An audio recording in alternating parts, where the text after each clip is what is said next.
Assalamualaikum warahmatullahi wabarakatuh. Jumpa lagi bersama saya Adi di channel Ngulik Sejarah.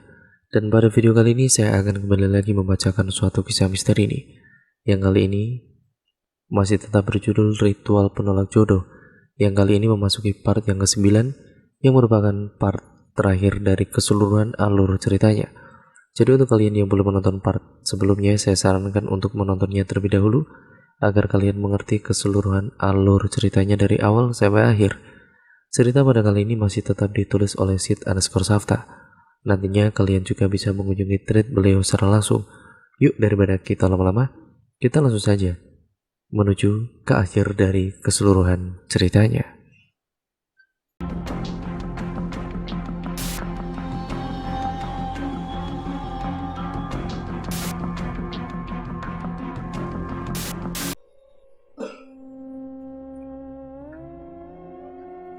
Kemudian kita memasuki part yang ke-9 sekaligus menjadi part terakhir dari keseluruhan alur ceritanya ya teman-teman.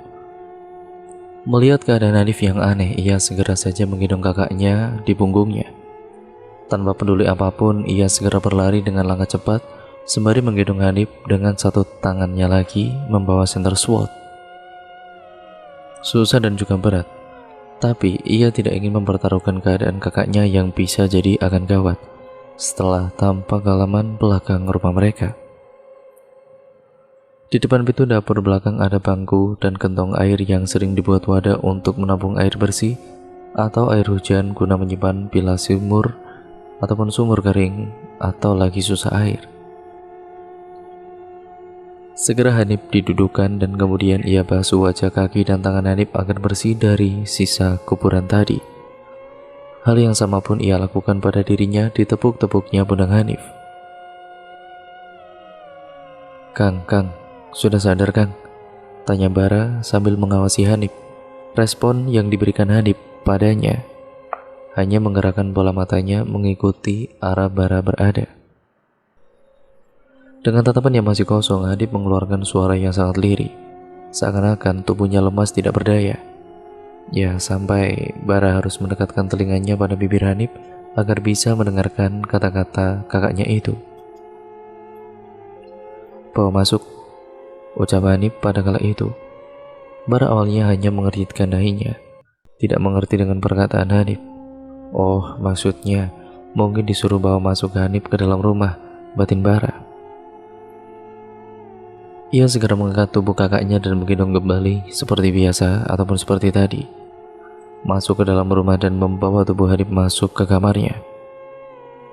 Agak ragu sebenarnya membiarkan Hanif di dalam kamar sendirian, tapi saat ia meletakkan Hanif di atas kasur dengan masih posisi duduk, Hanif segera mengambil posisi tidur dengan telentang. Matanya melihat ke arah atas dengan tatapan kosong, tapi kemudian ia memejamkan matanya. Bara yang melihat mata Hanif yang sudah terpejam mengira kakaknya sudah lelah dan ingin tidur. Ia pun segera beranjak untuk masuk ke kamarnya sendiri. Bara tidak menyadari akan apa yang terjadi nanti pada kakaknya.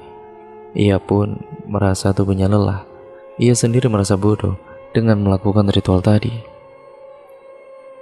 Begitu nekat dirinya mendatangi sebuah makam tua hanya untuk mengubur nama Muti. Tidak diperhitungkan olehnya bahwa itu adalah makan orang lain. Makam maksudnya.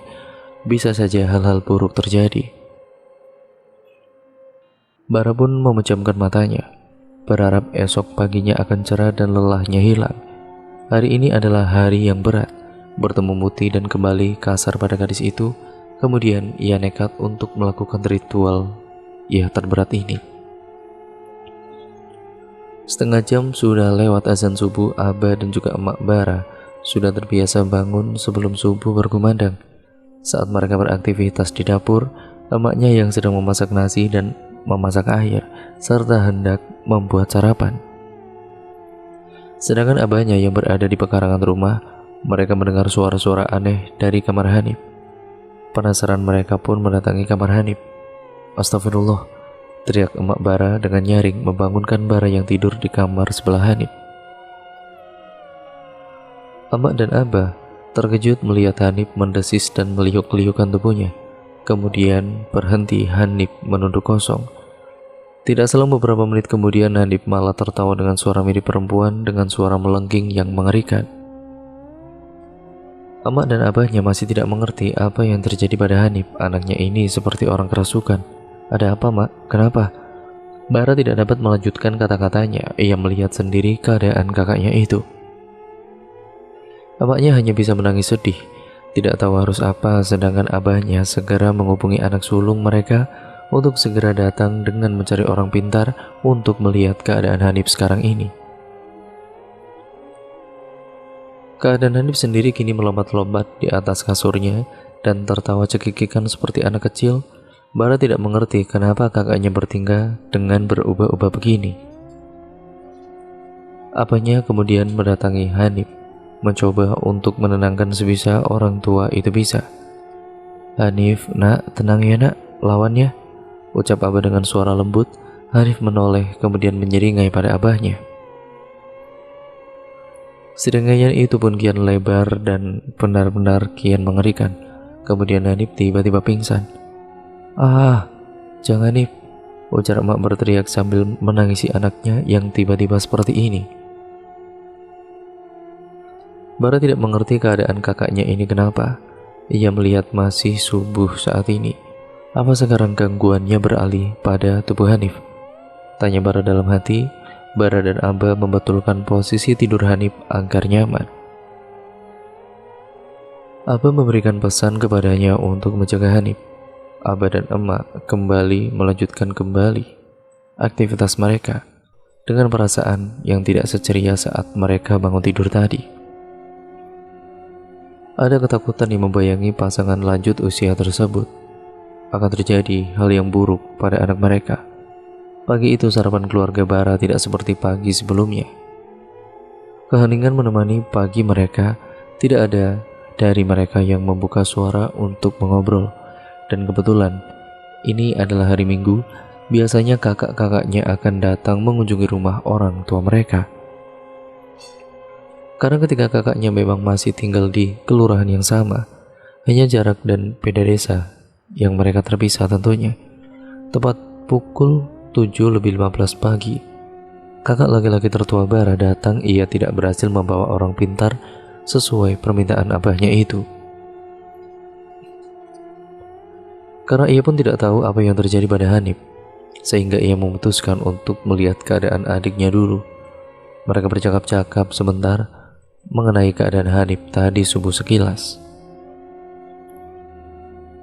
Kang Banu nama kakak tertua Bara ini.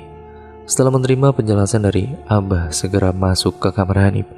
Ia membangunkan Hanif dengan menggoyang-goyang ke tubuhnya. Hanif, bangun." Ditepuk-tepuknya pipi Hanif. Tidak lama kemudian Hanif pun bangun. Emaknya yang melihat anaknya terbangun segera mengambil air hangat dan sarapan yang sudah disiapkan untuk Hanif bila bangun.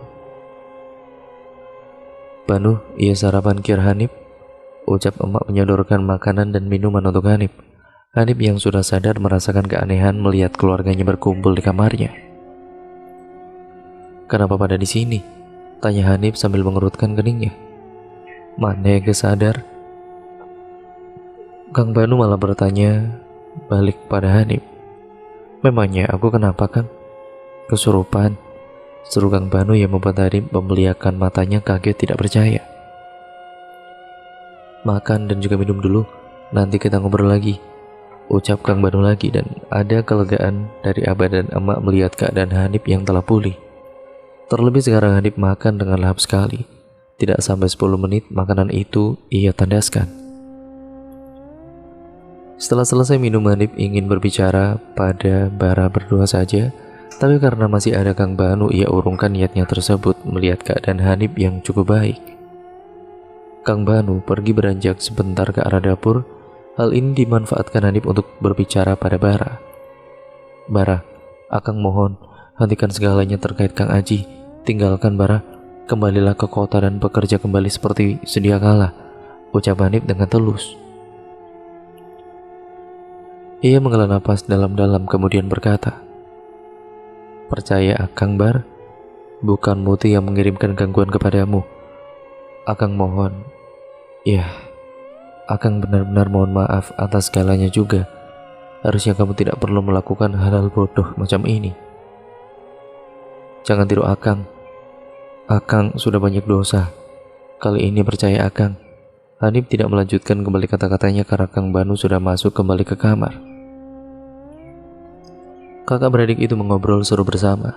Awalnya hanya untuk mengalihkan pikiran Hanif, tapi kemudian yang justru malah sebaliknya. Hanif kembali mengalami hal-hal aneh. Gigi-giginya berkemerutuk. Ia memandang seluruh kamarnya, kemudian ia menundukkan kepala dan melirik ke atas bawah kanan kiri. Bola matanya bergerak-gerak tidak tentu arah. Ia menyeringai sangat lebar, sangat aneh dan menakutkan. Manusia biasa sekalipun akan merasa sakit menarik begitu lebar otot-otot sekitar mulutnya. Tapi kali ini ia seperti tertahan, seakan-akan sedang bertarung kuat dengan tubuhnya sendiri. Dengan mengibaskan tangan kanan ke wajahnya, Hanif berkata, "Ada yang mau masuk ke tubuhku, banyak. Tah, ada kuntilanak, ada pocong. Mereka semua pada pengen tinggal di tubuhku. Ayano hidung tinggi badak awakna." Lanjut Hanif kembali mengatakan apa yang ia lihat. Ucapan Hanif ini membuat Kang Banu dan Bara saling pandang dengan kerutan dahi yang sudah berkerut-kerut. Ibarat kain, wajah mereka saat ini sangat kusut dan tidak memahami apa yang dimaksudkan oleh Hanif. "Bara, ayo kamu ikut Kang Banu. Kita bawa Hanif ke desa Akang. Di sana ada orang pintar yang ngerti ginian.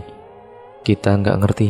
Akang yang bawa motor, kamu di belakang sambil pegangin Hanif, takutnya di perjalanan keadaan kesurupan gini," ujar Kang Banu dengan tergesa-gesa.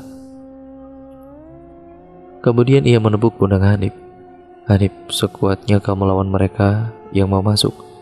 Tahan sampai kita sampai ke rumah Uwa Ubed," tugas Kang Banu. Setelah menyampaikan keadaan Hanif pada kedua orang tuanya, Kang Banu segera membonceng Bara dan Hanif. Sesuai perintah Kang Banu, Bara memegangi Hanif agar tidak macam-macam. Banu dan juga Bara berusaha sekuat mungkin bersikap normal. Jangan sampai tetangga curiga terlebih dulu. Khawatirnya akan menjadi bahan pembicaraan tetangga yang pastinya akan menjadi beban bagi orang tua mereka. Dalam perjalanan menuju desa tempat tinggal Kang Banu, sesekali Hanif tidak terkendali.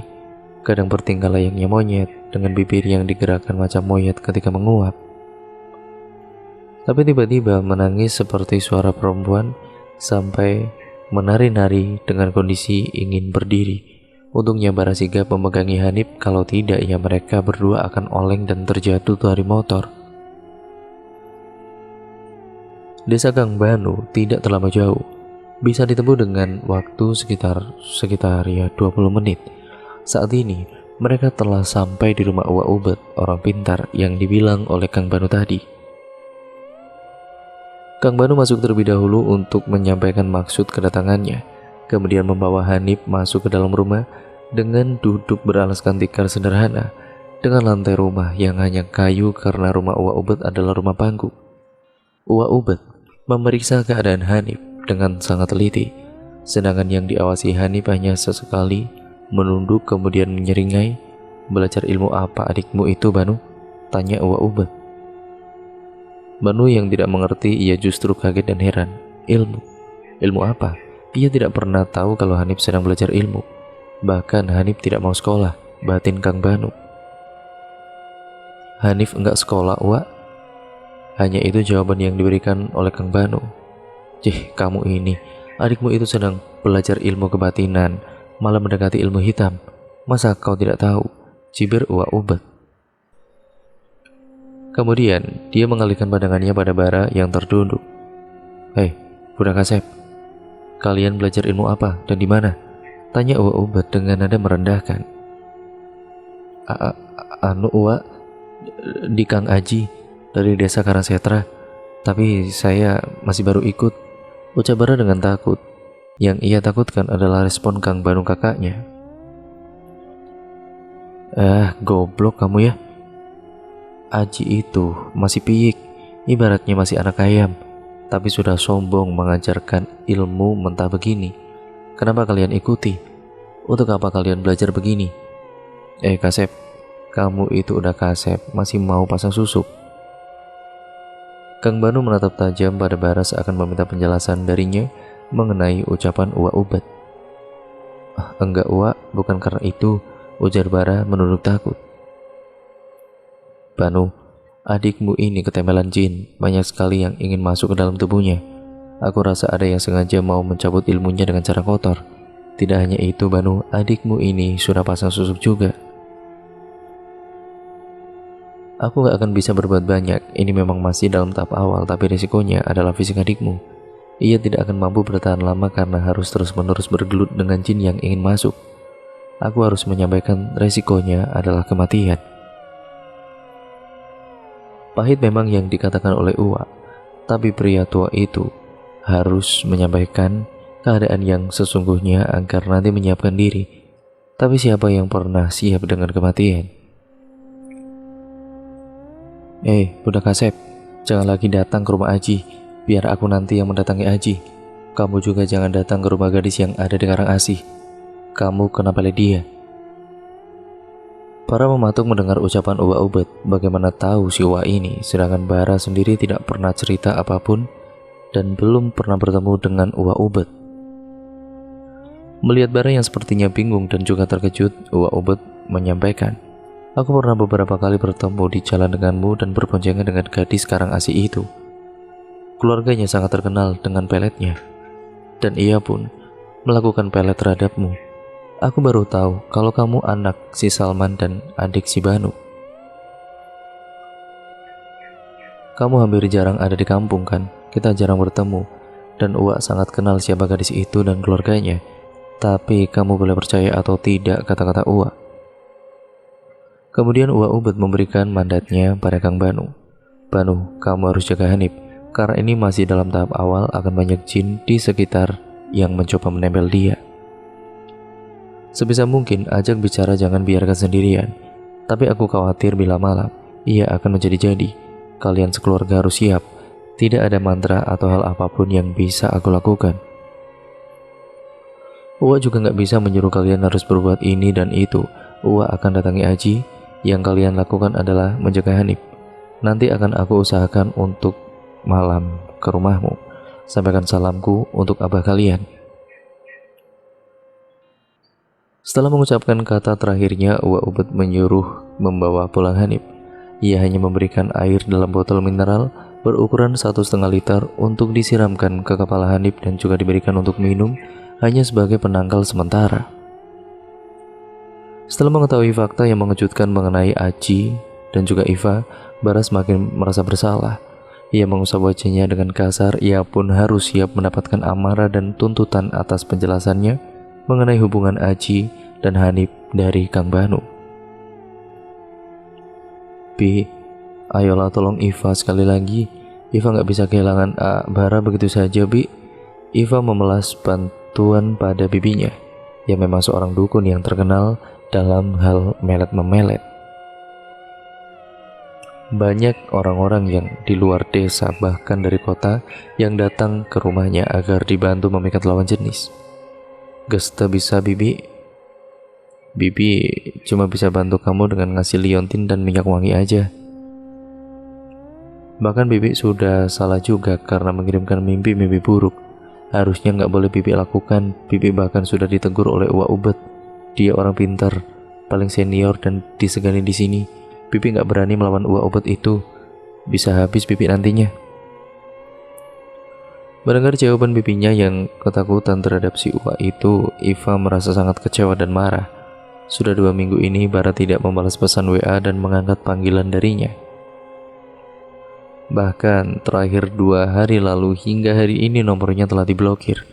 Iva sungguh sangat kesal saat ini pada Bara. Ia tidak bisa diabaikan oleh Bara begitu saja. Ia juga tidak akan kalah dari siapapun itu. Maka dari itu ia memutuskan akan mendatangi rumah Bara. Sudah 2 minggu sejak Hanif kesurupan subuh itu, hingga hari ini tidak ada perkembangan yang berarti. Kadang Hanif sadar dan bisa berbicara normal, tapi kadang pula ya tiba-tiba menjadi aneh. Bila malam tiba, adalah hal yang paling mencekam dan juga memalukan bagi sekeluarga Sabara. Awalnya para tetangga tidak ada yang tahu tentang kondisi Hanif yang seperti itu. Tetapi pada saat malam ketiga tiba-tiba saja Hanif yang awalnya diam dan ikut menonton televisi, lompat-lompat dan naik kemudian melompat lagi dari satu sofa ke sofa yang lainnya. Ia juga tertawa dengan keras karena begitu kerasnya suara Hanif hingga bisa terdengar dari rumah tetangganya yang berada di bawah jauh dari rumah keluarga Bara. Yang tidak mungkin bila Bara ini adalah, yang dilakukan Bara ini adalah, yang dihasilkan Bara juga adalah suara manusia, bisa berteriak-teriak sekencang itu. Bahkan di hari keempat, Bara dan Banu yang saat itu menjaga Hanif sangat kewalahan karena Hanif yang terus melompat-lompat hingga bisa mencapai keluar rumah. Sejak kejadian malam itulah akhirnya para tetangga tahu akan apa yang terjadi pada Hanif dan malu. Ya mau bagaimana lagi, memang begitu keadaannya. Ada tetangga yang datang untuk menunjukkan rasa simpati dengan mengirim makanan atau doa, tapi banyak juga yang menggosipkan di belakang keluarga Bara. Tapi saat ini keluarga Bara hanya tersenyum atau tidak membalas apapun yang orang-orang katakan tentang Hanif. Saat ini tubuh Hanif lebih lemah dari kondisinya 1 minggu lalu. Saat malam ia tidak akan tidur, tapi ia akan bangun hanya terlentang di atas kasur. Pandangan matanya tetap kosong. Terkadang ia berjalan di dalam rumah tapi kakinya seperti tidak menapak dan menyentuh lantai dengan benar. Bila 1 minggu ke belakang Hanif masih bisa makan dan minum walau sedikit, memasuki minggu kedua semakin tidak bisa menerima asupan makanan sama sekali. Hanif terpaksa harus diberikan cairan untuk pemberi asupan makanan karena Hanif harus makan dari selang infus. Tubuh Hanif bahkan semakin kurus, tulang-tulangnya sangat kentara sekali yang berbalut kulitnya itu. Hal yang semakin membuat miris adalah kulitnya yang makin lama kian menghitam seperti gosong terpanggang.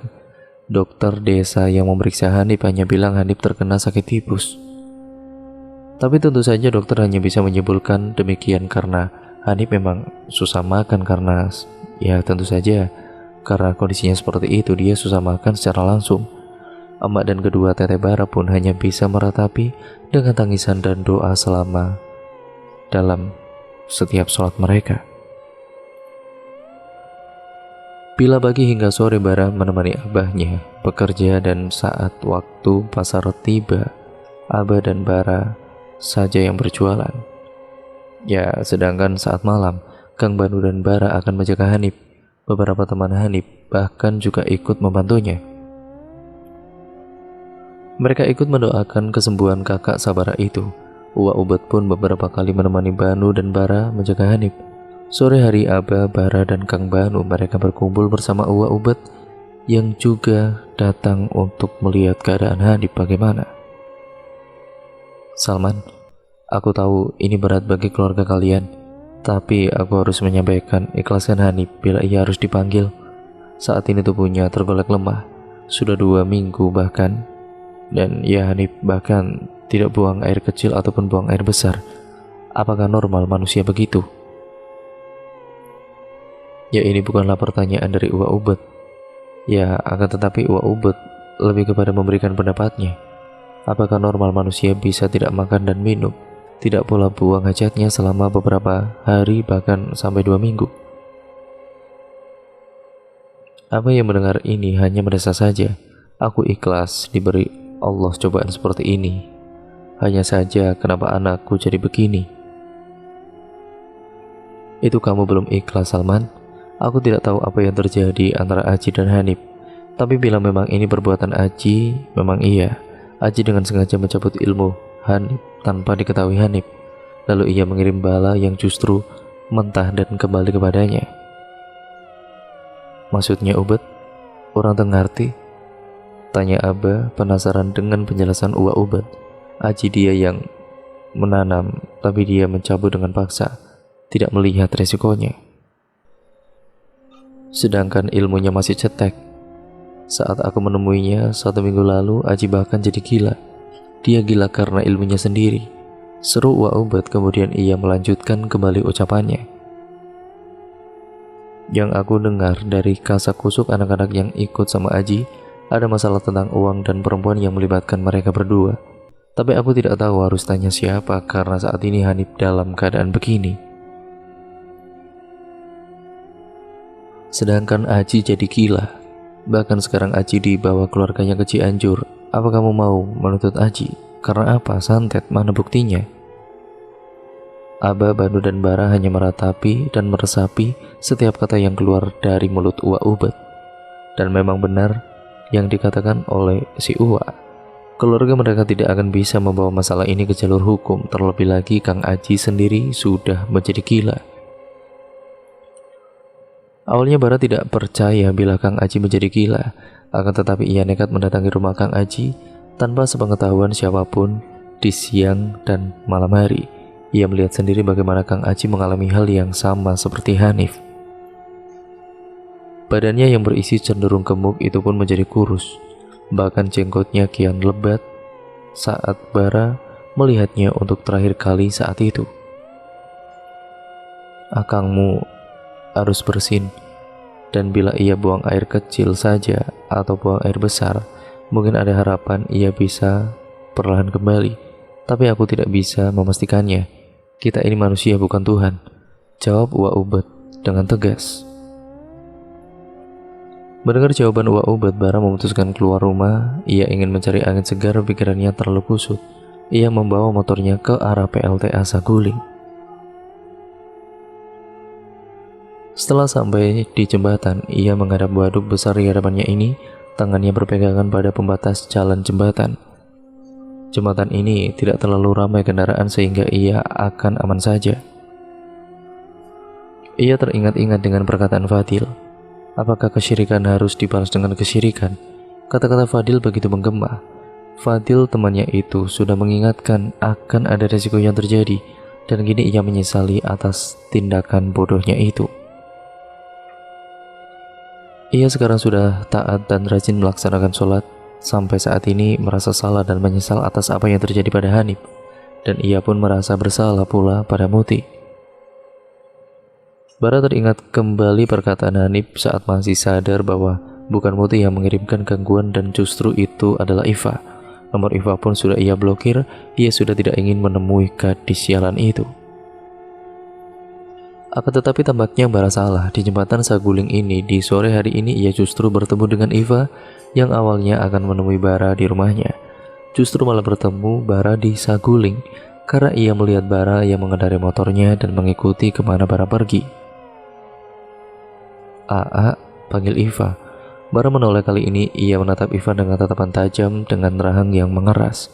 Segera ia menjaga jarak dari Iva. Dia tidak ingin disentuh oleh Iva setelah tahu bahwa Iva telah melakukan peletnya dari cerita Uwa Ubed. Melihat Bara yang tiba-tiba menjauh dan menatap tajam badannya, Iva menangis. Sayangnya tangisan Iva ini tidak berefek sama sekali pada Bara. Ia tidak ingin tertipu lagi pada gadis sialan itu. Bara pun tidak merespon panggilan Iva dengan kata-kata. "Aa, tolong dengerin Iva dulu. Iva cinta sama Aa, maafin Iva. Beri Iva kesempatan agar bisa memperbaikinya," ucap Iva di sela-sela isak tangisnya. Bara mendengus dengan kasar dan mencabik. "Geh, setelah yang kau lakukan padaku, menggangguku dengan mimpi buruk yang harus membuatku bodoh, ketakutan. Hingga akhirnya aku melepas karirku, begitu saja, melepas Muti, bahkan akangku yang sekarang menjadi sakit seperti itu. Kamu masih berani menemuiku, Fa?" Bara semakin naik pitam. Baginya saat ini adalah kesempatan ia marah pada Iva penyebab kekacauan hidupnya. "Aku bodoh kalau sampai aku mau menerimamu. Kalau aku punya bukti, aku bisa melaporkanmu pada polisi atas segala tindakanmu. Karena ritual bodoh itu, akangku sekarang sakit. Ia hidup tapi seperti mati. Dan kamu ingin aku beri kesempatan apa? Kalau kamu mau cintaku, aku tidak akan bisa memberikan hatiku pada seseorang sepertimu. Tapi kalau kamu ingin hidup dengan tenang dan menerima maafku, jangan pernah menemuiku atau melakukan hal-hal buruk lainnya lagi. Perbuatanmu bila tidak dibalas di dunia, maka terimalah di akhirat nanti." Iva bergeming, tangisnya semakin pecah setelah mendengarkan kata-kata dari Bara. Bara pun kemudian segera berlalu dan meninggalkan dengan laju motornya yang kian cepat. Saat ia mengendarai motor menuju rumah, ia merasakan getaran ponselnya di celana. Ponsel Bara berdering, tertera nama Kang Banu yang memanggilnya. Segera ia angkat. "Lalu di mana kamu, Bar? Lagi di mana kamu? Cepat pulang." Hanif buang air kecil dan bersin. "Semoga segera membaik," kata Kang Banu dalam panggilan teleponnya. "Alhamdulillah, aku akan segera pulang sekarang, Kang." Mendengar Hanif telah menunaikan hajatnya, ada rasa bahagia dan juga lega yang mempuncak di hatinya, berharap kakaknya itu akan sembuh kembali. Dan cerita pun akhirnya selesai sampai di sini ya teman-teman. Terima kasih untuk kalian semua yang sudah menyimak cerita kali ini dan video kali ini juga. Nah, untuk kalian yang belum menonton part yang pertama, ya saya sarankan untuk kalian menontonnya terlebih dahulu, karena cerita ini benar-benar sangat menarik untuk kalian tonton dan sangat bagus jalan ceritanya, dan juga terdapat banyak plot twist di dalamnya. Jadi sangat seru untuk kalian tonton dan simak ceritanya, dan banyak sekali pembelajaran yang ada di dalamnya. Nah, semoga yang baik-baik kalian bisa ambil, yang buruk kalian buang jauh-jauh ya teman-teman. Jadikan apapun yang terkandung dalam cerita pada kali ini, jadikan itu pembelajaran untuk kita semua agar kita menjadi manusia yang jauh lebih baik lagi. Dan jangan lupa untuk kalian subscribe channel ini dan nyalakan tombol lonceng notifikasinya agar kalian tidak ketinggalan video terbaru selanjutnya dari channel ini. Sekian, terima kasih, sampai berjumpa di video terbaru selanjutnya. Kurang lebihnya mohon maaf, dan wassalamualaikum warahmatullahi wabarakatuh.